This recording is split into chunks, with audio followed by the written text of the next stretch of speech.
அனைவருக்கும் வணக்கம். நான் உங்கள் ஜெனோவா. நீங்கள் எல்லோரும் எப்படி இருக்கிறீர்கள்? நான் நல்ல சுகமா இருக்கிறேன்.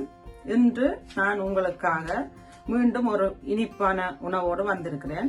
அதுதான் இலங்கை சுவையோட வாழைப்பழம் போட்டு வாழைப்பழ வாய்ப்பன் செய்ய போறேன். அதாவது பனானா பால்ஸ் எப்படி செய்யறதுன்னு நான் உங்களுக்கு காட்ட போறேன். அப்ப இந்த வாழைப்பழ போட்டு வாய்ப்பன் செய்யறதுக்கு தேவையான பொருட்களை என்னென்னு பார்ப்போம். இதுல இங்க செல் ரைசிங் ஃபிளவர் எடுத்து வச்சிருக்கேன். அதாவது அப்பச்சோடா கலந்த மா எடுத்து வச்சிருக்கிறேன். இதுல 1/2 கிலோ மா நான் இங்க அளந்து வச்சிருக்கிறேன். இந்த 1/2 கிலோ மாவுக்கு 250 கிராம் வெள்ளை சீனி அளந்து வச்சிருக்கிறேன். மற்றது அதுக்கு இந்த 1/2 கிலோ மாவுக்கு 2 நல்ல பழுத்த வாழைப்பழம் எடுத்து வச்சிருக்கிறேன். நீங்கள் நல்ல பழுத்த வாழைப்பழம் தான் போடணும். இப்ப வீட்டுல எல்லாம் வாழைப்பழம் வேண்டினா, இப்ப எங்கட வீட்டுல எல்லாம் நார்மலா பிள்ளைகள் இப்படி கருத்தா வாழைப்பழம் சாப்பிட மாட்டோம். அதை நீங்க தூக்கி போடாமலுக்கு இந்த வாழைப்பழம் போட்டு பிள்ளைகளுக்கு ஒரு பின்னேரத்துல டீயோட சாப்பிடுறதுக்கு ஒரு வாழைப்பழ வாய்ப்பன் செய்து கொடுக்கலாம். 2 வாழைப்பழம். மற்றது இதுக்கு தேவையான அளவு உப்பு, ஒரு சிறிய ஒரு பிஞ்ச் தான் நீங்க போட வேண்டி வரும். எப்பவும் இனிப்பு சாப்பாட்டுக்கு ஒரு கொஞ்சம் உப்பு போட்டா தான் அந்த டேஸ்ட கொடுக்கும். கணக்க போடக்கூடாது. மற்றது இதுக்கு தேவையான அளவு நீங்கள் ஆக தண்ணியை விடக்கூடாது.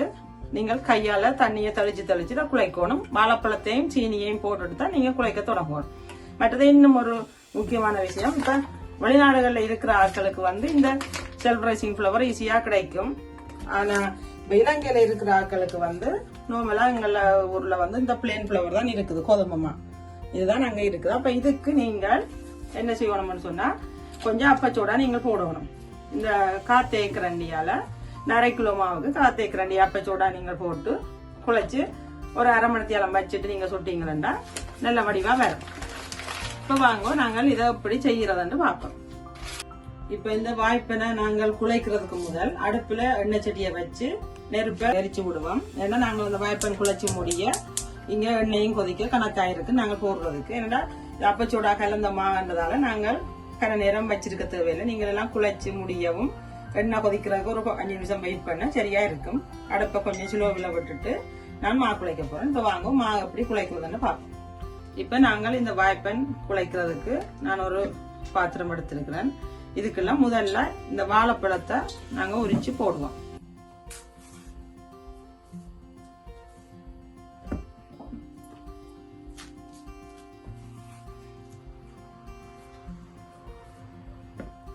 வாழைப்பழத்தை போட்டுட்டு இதுக்குள்ள நான் எடுத்து வச்சிருக்கிற இந்த 250 கிராம் சீனியையும் இதுக்குள்ள போட்டு இதை நல்லா நாங்கள் சேர்த்து மேஷ் பண்ண போறோம். நல்லா கையால பிணைய போறோம்.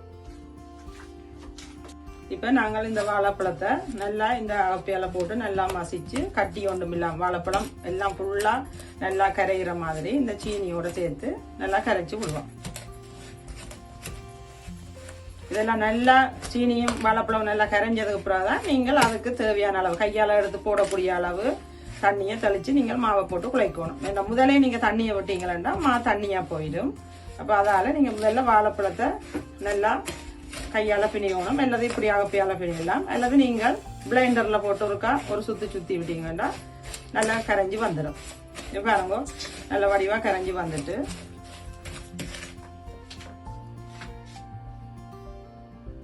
இப்ப பாத்தீங்கன்னா இந்த வாழைப்பழத்தை இந்த சீனியில போட்டு நான் நல்லா கரைச்சிட்டேன்.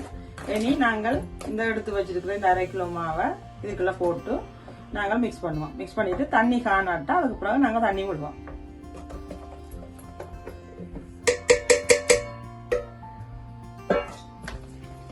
இந்த டைம்லயே நீங்கள் இந்த இதுக்கு தேவையான அளவு ஒரு சிறிய ஒரு 1/2 தேக்கரண்டி அளவு உப்பு நீங்கள் போடுங்க. பிறகு டேஸ்ட் பண்ணி பார்த்துட்டு காணாட்டா நீங்க போடுங்க. இப்ப பாருங்க இந்த வாழைப்பழத்தை போட்டு நான் இந்த மாவுக்குள்ள எல்லாம் போட்டு பிணைஞ்சிட்டேன். இப்ப இனித்தான் நாங்கள் தண்ணி எங்களுக்கு தேவை. அப்ப இனி உங்களுக்கு தேவையான அளவு தண்ணியை நீங்கள் விடணும். இப்ப நான் இந்த 1/2 கப் எடுத்து வச்சிருக்கிறேன். இந்த 1/2 கப்பால கொஞ்சம் 1/2 கப் தண்ணி எடுத்து அதையும் நீங்கள் ஒரே இதா ஊத்தக்கூடாது.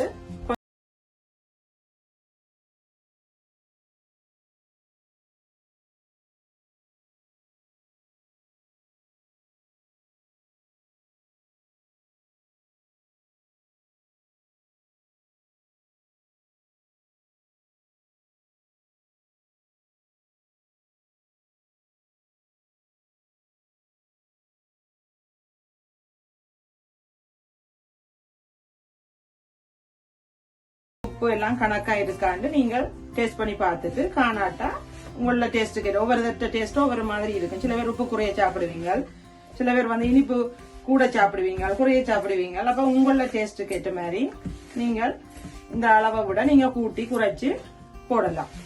உங்களோட டேஸ்ட் தான் இதுல. இப்ப நாங்கள் நல்ல வாய்ப்பெண்ணுக்கு மாவு குழைச்சி எடுத்துட்டோம். இப்படித்தான் இது இருக்கும்.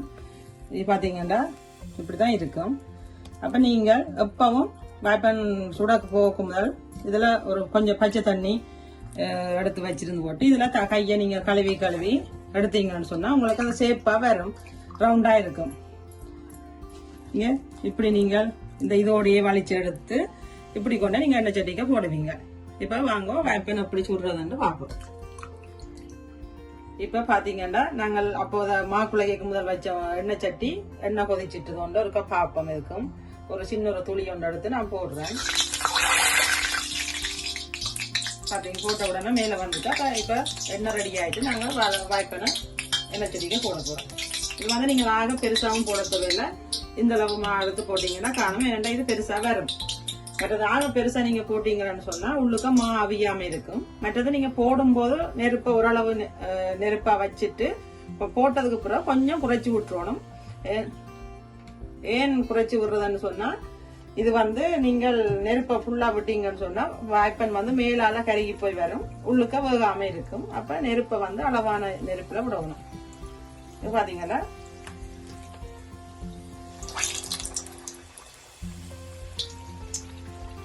இப்ப இவ்வளவு உருண்டை எடுத்துதான் நான் போடுறோம். பாருங்க இவ்வளவு பெரிய உருண்டையெல்லாம் வருது. கிடைக்கிற நீங்க இந்த கையை ஒருக்கா கழுவி கொள்ளணும். அப்பதான் உங்களுக்கு அங்கால இங்கால ஒன்றும் இல்லாமக்கு வடிவா வாய்ப்பெண் வரும், சேஃபா வரும்.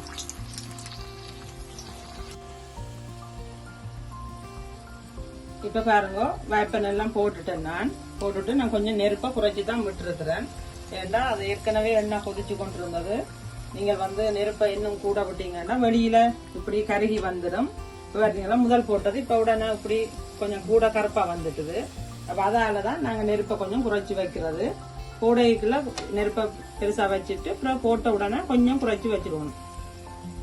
அப்பப்ப நீங்கள் இப்படி தட்டி தட்டி விடுவோம். அப்பதான் எல்லா பக்கமும் சம அளவா வெந்து வரும். இல்லைன்னு சொன்னா ஒரு பக்கம் வெள்ளையாகவும் ஒரு பக்கம் ப்ரௌனாகவும் இருக்கும். இப்படி நீங்கள் மெல்லமா தட்டி தட்டி விடுவோம். இப்ப பாருங்க வாய்ப்பெண் வந்து நல்ல பொன்னிறமாக வந்து கொண்டிருக்குது. நீங்கள் எப்பவும் இந்த வாய்ப்பெண்ணை தட்டி தட்டி திருப்பி போடணும். அப்பதான் சமனா எல்லா பக்கமும் நல்லா வேகம், ஒரு பக்கம் மட்டும் கறக்காமலுக்கு. இன்னும் ஒரு கொஞ்ச நேரம் நாங்க விட்டுட்டு இதை எடுக்க கணக்கா இருக்கும். நாங்க இப்ப விடுறது காரணம் வந்து உங்களுக்கு இருக்கிற மா வந்து நல்லா அவியணும். நீங்க மேலால கலரா வந்துட்டு எடுத்தீங்கன்னு சொன்னா உள்ளுக்க மா அவியாமலுக்கு பச்சையா இருக்கும். இப்ப வாய்ப்பெண் எல்லாம் நல்லா பொன்னிறமா எல்லா பக்கமும் வந்துட்டு வாய்ப்பெண்ணும் வெந்துட்டுது. இப்ப நாங்கள் இத வெளியில எடுக்க போறோம். வடிவா எண்ணெய் எல்லாம் வடிச்சு வெளியில எடுக்க போறோம். மற்றது எண்ணெய் வடிவா வடிச்சு எடுக்கணும். அப்பதான் எண்ணெய் இல்லாமக்கு வரும். மற்றது